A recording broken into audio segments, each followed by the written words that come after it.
it like this one? There's an underrepresentation of a lot of social problems in the media. If you just look at like the 11 o'clock news, they might talk about homelessness if the mayor shows up, or if something happens that's really important, they might spend 30 seconds or a minute on it, and they might spend 15 minutes on a car chase with a helicopter chasing after a car down the street filming it.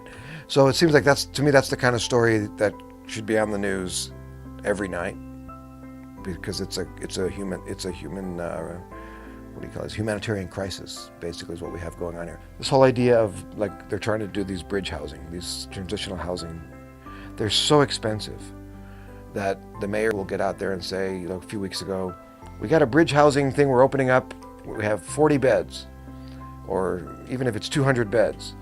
Okay, that's 200 or 40 out of 20,000. And it costs so many $1 million to build when we're using the taxpayer money. It's much too expensive. There's no reason why things have to cost that much. It's because there's all of these, everybody has to get paid, there's all these contractors, they're not doing it like a social program where they're doing bare bones costs and building it on, at the minimal costs, and everybody's still getting paid, and it's very, very expensive. I'm in a lot of discussion groups on social media, and people talk, well, there's so many abandoned buildings in LA, empty lots, places that could be renovated, but instead of giving them the contracts to the developers to gentrify them and turn them into something fancy, why aren't we not prioritizing them to be turned into transitional housing or low-cost housing? There's quite a few homeless people, there's serious substance abuse, serious mental health, but a lot of people, it's not that. They just, domestic violence, or, a divorce is happening and the wife is completely shocked and has no job training because she spent, I just met someone recently who was from Orange County and spent her whole time hosting parties, and then her family life blew up and had no job skills. Unless you can get a job, hosting parties the way people are used to going to parties in Orange County. Well, she couldn't find that job if that exists. So she literally ended up in Skid Row and is now completely traumatized because she's like, this is not her life. And she is literally doesn't have the survival skills.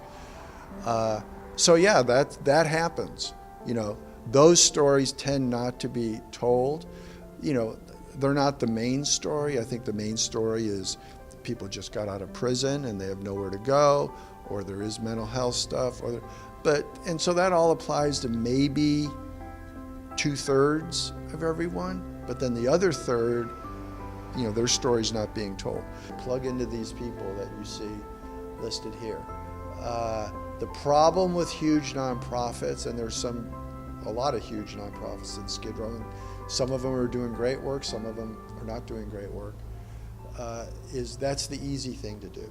So you've got huge nonprofits that literally have more volunteers than they know what to do with. And one of the sad things is they don't reach out and share their potential volunteers with the smaller nonprofits who are struggling because they don't get, the media attention. They don't get Mark Ridley Thomas showing up at their annual fundraiser. You know what I'm saying? It's like they're not part of the in-group. And the volunteers tend to go towards who's getting the attention. They don't need any more help. They've got more help than they know what to do with. It's the smaller nonprofits who don't get the attention, but who tend to be doing the highest quality work because there's not much of a bureaucracy there. So, if you're a volunteer, plug into them, and there's a good chance that within weeks or months, you're gonna be doing something you're gonna have a place of authority.